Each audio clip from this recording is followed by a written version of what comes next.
Okay, we're gonna do a little free search right here. I've got one hide on that bucket on the cement.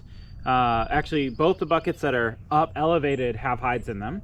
The one that's flipped upside down has one in them, and the ones that are stacked have one in them too. There's also one just on the ground out there, and it's gonna be her first kind of like opportunity to experience an inaccessible hide, and I'm gonna jazz her up this time, but I'm gonna play the treat toss game, which we do in our second session of intro for those who do like continuing nose work.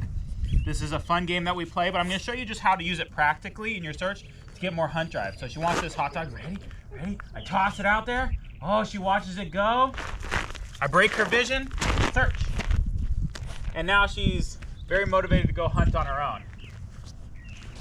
Good. When she shows significant interest like that, I'm gonna reveal to her what she's discovered. Yeah. I don't want to wait for any destructive behavior, so I'm definitely not gonna do that. I'm gonna be kind of over eager to understand what she's trying to tell me. Wow, look at that, you found it. Look at that. And if I'm worried that I am misunderstanding what she's telling me, that she's about to find the one I threw and the one it landed kind of right next to the other one. Yes, good girl, jumped up there all on her own. If I'm worried that she's not actually sniffing the right containers, I'm opening them before she's found it, what I'm gonna do, rather than be more hesitant to open them and create destructive behavior, I'm gonna stack a bunch of them up, and every one she shows interest, I'm gonna open whether it has a treat in it or not. So unsurprisingly, she's having trouble finding both of the hides that are just on the ground.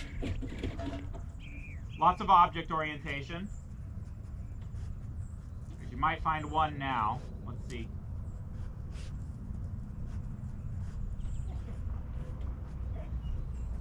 Yay, good girl.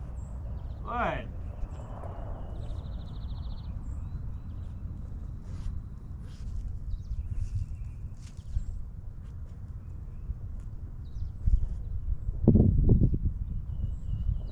Good dog, excellent.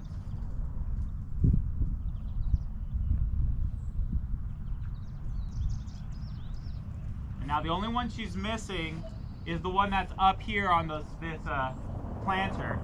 And the wind's blowing that way, so she needs to get on the back side of it. If she doesn't get there on her own, I'll go and help her by walking back there. And I'm curious to see if she's going to try to go up and over, or if she's going to go around. She kind of likes jumping on things, so it's hard to know what she'll do.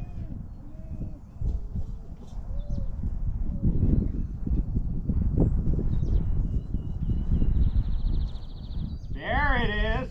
Good. I was hoping this would happen with the wind hitting that bucket, swirling in the bucket, and spilling off the edge here, which I think is exactly what happened. She's happy to keep hunting, which is fantastic, but I'm not going to let her. I'm going to put her away. And ideally, you don't call your dog to you at the end of a search. You just pick them up. Best to pick them up at the last hide if you're worried you're going to have to play a game of keep away. I thought that was a very, very nice pre-search.